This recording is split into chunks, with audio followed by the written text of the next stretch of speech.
என்னோட ஃபேமிலிஸாக ஆக்சுவலி என்னோட கசின்ஸ் எல்லாம் கேட்டாங்க, தயவு செஞ்சு ஜூலி வந்து உன்னோட ஃப்ரெண்டுன்னு சொல்லிக்காத அப்படின்னு ஓப்பனாக சொல்லிட்டாங்க. இப்போ இந்த சாங் பண்ணக்குள்ளே ஒரு 4000 வியூஸ் தான் இருந்தது.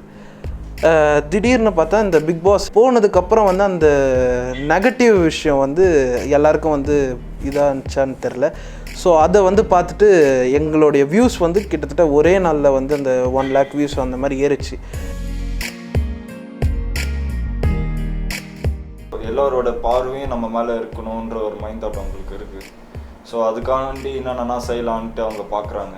ஒழுங்காக இருந்த ஓவியாவை காமிக்கிறதுக்கும் ஒழுங்காக இல்லாத ஜூலியை காட்டுறதும் அவங்க நடந்துக்கிறது ஒரு விஷயத்தினால தான். அவங்க நடித்தாங்கன்ற ஒரே காரணத்துக்காக நம்மளுடைய உழைப்பை வந்து தப்பாக வந்து சில பேர் பேசிட்டு இருக்காங்க. அதுதான் வந்து கொஞ்சம் ஹர்ட்டிங்காக இருக்குது. ஜூலி வந்து ஃபஸ்ட் டே பிக் பாஸில் போகிறப்போ அந்த டான்ஸ் எல்லாத்தையும் ஆடிட்டு அவங்க உள்ளார போகிறப்போ நிறைய பேர் வந்து போஸ்ட் பண்ணாங்க, ஜல்லிக்கட்டுக்கு வந்த ஒரு பொண்ணு வந்து வீரத்தமிழச்சி பிக் பாஸில் வராங்க, நல்ல ஒரு விஷயம். இப்போது என்ன பேசுகிறாங்கன்றது ஒரு நாளைக்கு ஒரு 10 ட்ரோல் வீடியோவாச்சு வருது யூடியூப்பில், இல்லாமல் முடியறதில்லை டே எண்டில். ஸோ அது மாதிரி வந்து ரெண்டுத்துக்குமே காரணம் வந்து யாருன்னு பார்த்தீங்கன்னா அவங்க தான்.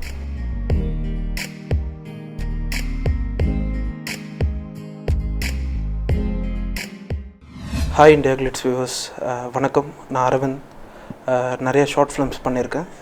நான் ஒரு டைரக்டர். என் பேர் ரகுராம். நான் ஒரு ஷார்ட் ஃபிலிம் ஆக்டர். ஒரு 25 ஷார்ட் ஃபிலிம்ஸ்க்கு டைரக்ட் பண்ணியிருக்கேன். I'm Shanthan, music director. More than 350 short films music பண்ணியிருக்கேன். 2 ஃபீச்சர் ஃபிலிம் மியூசிக் முடிச்சிருக்கேன். இப்போ ஜூலி வச்சு நீங்கள் 2 ஆல்பம் சாங்ஸ் பண்ணியிருக்கீங்க. ஓகே. ஃபர்ஸ்ட் ஜூலி எப்போ பார்த்தீங்க? அதான் 3 years முன்னாடி மியூசிக் டைரக்டர் சாந்தன் அவர் தான் வந்து ரெஃபர் பண்ணியிருந்தார். ஸோ அப்போ வந்து நான் கேட்டிருந்தேன், இந்த மாதிரி பண்ணுறீங்களான்னு. நான் கேட்கக்குள்ளே வந்து ஓகே டெஃபினட்டாக பண்ணி கொடுக்குறேன்னக்குள்ளே பெருசாக அவங்க வந்து இந்த பேமெண்ட் இஷ்யூஸ் அந்த மாதிரி இந்த ஒரு விஷயமே நமக்கு கொடுக்கல.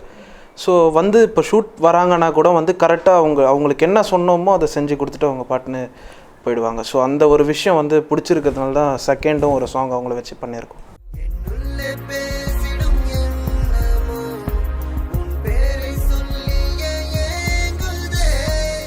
ரீசெண்டாக எடுத்தது வந்து ரிலீஸ் ஆகிடுச்சா? ரிலீஸ் ஆகிடுச்சு. இப்போது கிட்டத்தட்ட ஒரு 1 month முன்னாடி தான் ரிலீஸ் பண்ணியிருந்தோம். இப்போ இந்த சாங் பண்ணக்குள்ளே ஒரு 4000 வியூஸ் தான் இருந்தது. திடீர்னு பார்த்தா இந்த பிக் பாஸ்ன்ற ஒரு விஷயம் அவங்க போகிறதுக்கு முன்னாடி இந்த மாதிரி சொல்லியிருந்தாங்க, இந்த மாதிரி ஒரு ஆஃபர் இருக்குது, போகிற மாதிரி பிளான் பண்ணியிருக்கேன்னு. ஸோ போனதுக்கப்புறம் வந்து அந்த நெகட்டிவ் விஷயம் வந்து எல்லாருக்கும் வந்து இதாக இருந்துச்சான்னு தெரில. ஸோ அதை வந்து பார்த்துட்டு எங்களுடைய வியூஸ் வந்து கிட்டத்தட்ட ஒரே நாளில் வந்து அந்த 1 lakh வியூஸ் அந்த மாதிரி ஏறிச்சு. வியூஸ் பற்றி எங்களுக்கு பிரச்சனை கிடையாது. பட் ஆனால் என்னென்னா நெகட்டிவான ஒரு கமெண்ட்ஸ் வந்து நாங்கள் ஒரு 5 வருஷம் 6 வருஷம் இதுதான் வாழ்க்கைன்னு சொல்லிட்டு வந்து கஷ்டப்பட்டு பண்ணின்னு இருக்கக்குள்ளே அவங்க நடித்தாங்கன்ற ஒரே காரணத்துக்காக நம்மளுடைய உழைப்பை வந்து தப்பாக வந்து சில பேர் பேசிட்டு இருக்காங்க. அதுதான் வந்து கொஞ்சம் ஹர்ட்டிங்காக இருக்குது. ஸோ அந்த விஷயத்தை அவாய்ட் பண்ணால் நல்லா இருக்கும்ன்ற ஒரு விஷயந்தான்.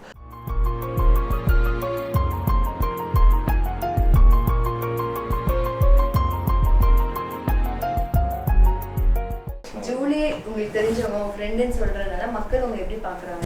என்னோட ஃபேமிலிஸாக ஆக்சுவலி என்னோட கசின்ஸ் எல்லாம் கேட்டாங்க, தயவு செஞ்சு ஜூலி வந்து உன்னோட ஃப்ரெண்டுன்னு சொல்லிக்காத அப்படின்னு ஓப்பனாக சொல்லிட்டாங்க. வீட்டில் அம்மா வந்து அதை சொல்ல, ஏன் அப்படி பண்ணிட்டு இருக்கு அப்படின்னு மட்டும் தான் கேட்டாங்க. ஜூலியோட நிறைய டிஃப்ரெண்ட் ஃபேஸஸ் பார்த்துட்டோம், நிறைய பிஹேவியர்ஸ் பார்த்துட்டோம். எந்த ஒரு பிஹேவியர் வந்து அவங்க இப்படி மாற்றிருக்கும்னு நினைக்கிறீங்க? எப்படியோ ஏதாவது நம்ம நடந்துக்கிட்டு அவங்க கண்டஸ்டன்ஸை எப்படியா நம்ம எல்லாரோட பார்வையும் நம்ம மேலே இருக்கணுன்ற ஒரு மைண்ட் தாட் அவங்களுக்கு இருக்குது. ஸோ அதுக்காண்டி என்னென்னா செய்யலான்ட்டு அவங்க பார்க்குறாங்க. இப்போது ஒரு 5 பேர் சேர்ந்து ஒருத்தவங்கள கார்னர் பண்ணுறாங்கன்னா 6ஆவதாக இவங்கள இருந்துட்டு ஒருத்தவங்கள கார்னர் பண்ணுறது. ஸோ இது மாதிரி ஒரு விஷயம் வந்து அதுதான் நான் சொன்ன மாதிரி அவங்கக்கிட்ட அவங்க மனசை இடம் படிக்கணும்னு நினச்சாங்க. ஆனால் இவ்வளோ பேர் பார்க்குறாங்கன்ற ஒரு அவங்களுக்கு ஒரு விஷயம் தோணலை. ஸோ அதுதான்.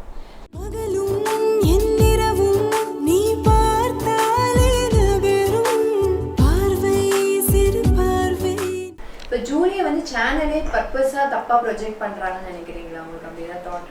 என்ன வேணால் இருக்கலாங்க, டிஆர்பிக்காக என்ன வேணால் இருக்கலாம், இல்லை நேச்சராகவே இருக்கலாம். ஸோ அது உள்ளுக்குள்ளே நடக்குது அவங்களுக்கு தெரியலை. ஒன்று நம்ம அங்கே உள்ளே போய் தான் தெரிஞ்சிருக்கும், இல்லை அங்கேருந்து வெளியே வந்தால் மட்டும்தான் இன்னும் உண்மைன்றது தெரிய வரும். ஒரு விஷயந்தாங்க, ஸ்கிரிப்ட் இல்லை, ரெண்டுமாவே இருக்கட்டும். நீ ஒழுங்காக இருந்தியா, அதுதான் விஷயமே. ஒழுங்காக இருந்த ஓவியாவை காமிக்கிறதுக்கும் ஒழுங்காக இல்லாத ஜூலியை காட்டுறதும் அவங்க நடந்துக்கிறது ஒரு விஷயத்தினால தான். ஸோ என்னதான் ஸ்கிரிப்டடாக இருந்தாலும் இப்போ நிறைய பேர் இருக்கிறாங்க. அப்படி ஸ்கிரிப்டடாக இருந்ததுன்னா கணேஷ் வந்து எதாவது செய்யலாம், வையாபுரி சார் எதாவது வந்து எதாவது செய்யலாம். ஸோ அதனால் இல்லாமல் பர்டிகுலராக இவங்க மட்டும் ஏன் செய்யணும்? ஸோ அப்போ ஸ்கிரிப்டாக இல்லாமல் கூட இருக்கலாம் இல்லையா?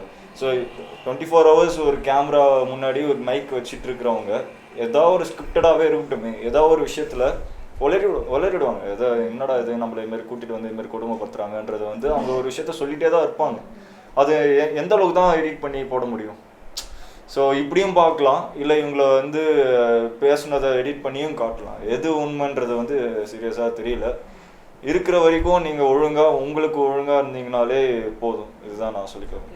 இன்கேஸ் ஃபியூச்சரில் ஜூலி இதே மாதிரி ஏதாவது ஒரு விஷயத்துக்கு நல்ல விஷயத்துக்காகவே வந்து போராடுறாங்கன்னு வச்சுக்கோங்களேன், அதுக்கான மக்கள் வந்து வேல்யூ கொடுப்பாங்க? இல்லைங்க, டெஃபினட்டாக இல்லை. எந்த அளவுக்கு நம்பி அவங்கள அனுப்பி வச்சாங்களோ அந்த நம்பிக்கையை டோட்டலாக வந்து கெடுத்துக்கிட்டாங்க. இது யாராலையும் இல்லை, அவங்களே கெடுத்துக்கினது. அவங்க ஃபஸ்ட்டு டே ஜூலி வந்து ஃபஸ்ட்டு டே பிக் பாஸில் போகிறப்போ அந்த டான்ஸ் எல்லாத்தையும் ஆடிட்டு அவங்க உள்ளார போகிறப்போ நிறைய பேர் வந்து போஸ்ட் பண்ணாங்க, நிறைய பேர் வந்து டேக் பண்ணாங்க. இதுமாரி ஜல்லிக்கட்டுக்கு வந்த ஒரு பொண்ணு வந்து வீரத்தமிழச்சி பிக் பாஸில் வராங்க, நல்ல ஒரு விஷயம், விஜய் டிவிக்கு தேங்க்ஸ்ன்ற மாரி நான் சொல்லிட்டு இருந்தாங்க.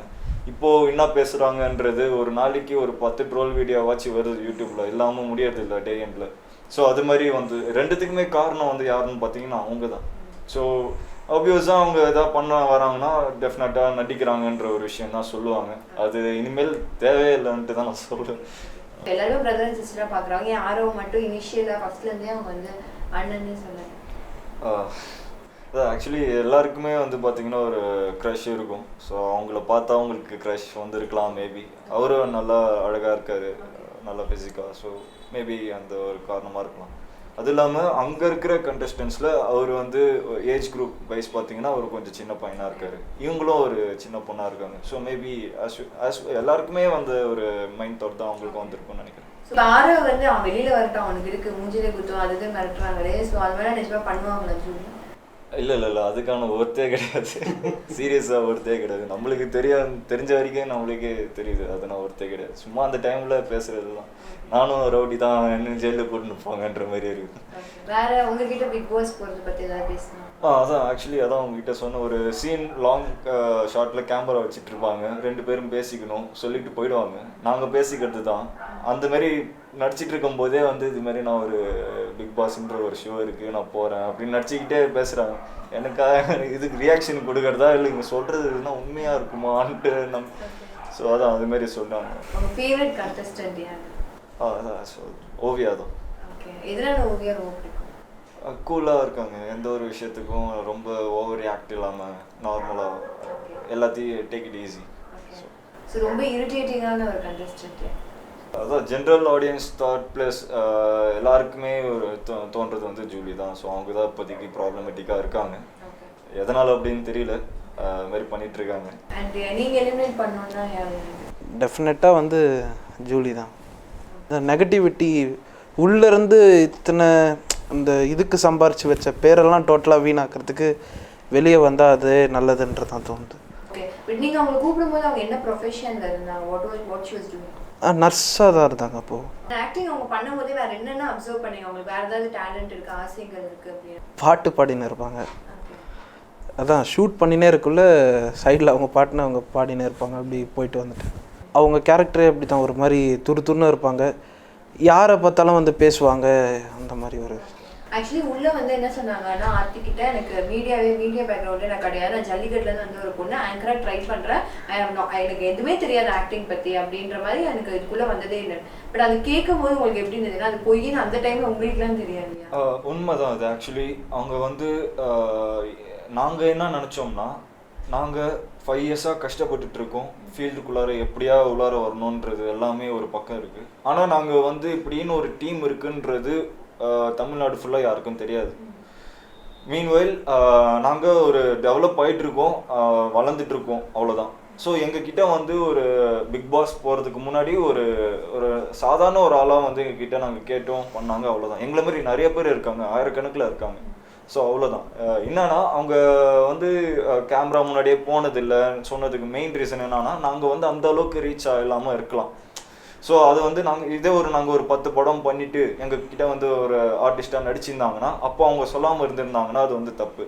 நாங்களே இப்போது டெவலப் பண்ணிகிட்ருக்கோம். சரி ஓகே, இருந்தாலும் அவங்க சொல்லியிருந்துக்கலாம், சும்மா கேஷுவலாக ஆச்சு சொல்லியிருந்துருக்கலாம். இதுமாரி நாங்கள் ஒரு ஷார்ட் ஃபிலிம் சும்மா பண்ணிகிட்டு இருந்தோம்ன்ற மாதிரி சொல்லியிருந்துருக்கலாம். அது அவங்க சொல்லலைன்றதப்போ சின்ன ஒரு வருத்தம் இருந்தது. மழலை உன் சிரிப்பில் கரையும் என் நெஞ்சம் மழையாய் நீ தொட்டால் கெஞ்சும். ஸோ ஃபைனலாக what do you want to say for Judy? உங்களுக்கு ஏதாவது as a friend-ஆவோ தெரிஞ்சவங்களாவோ ஒரு அட்வைஸ் கொடுக்கணும்னா? அதுதான் ஆக்சுவலி ஒரே ஒரு விஷயம் தான். என்னன்னா இது வரைக்கும் பேர் எடுத்தது எல்லாமே மறந்துட்டு அவங்களுக்கு தெரியுதோ தெரியலையோ அதெல்லாம் ஒன்றும் இல்லை. அட்லீஸ்ட் இனிமேலாச்சும் இப்போ ஒரு இடத்துல அவங்க தனிமையாக உட்கார வச்சுட்டாங்க.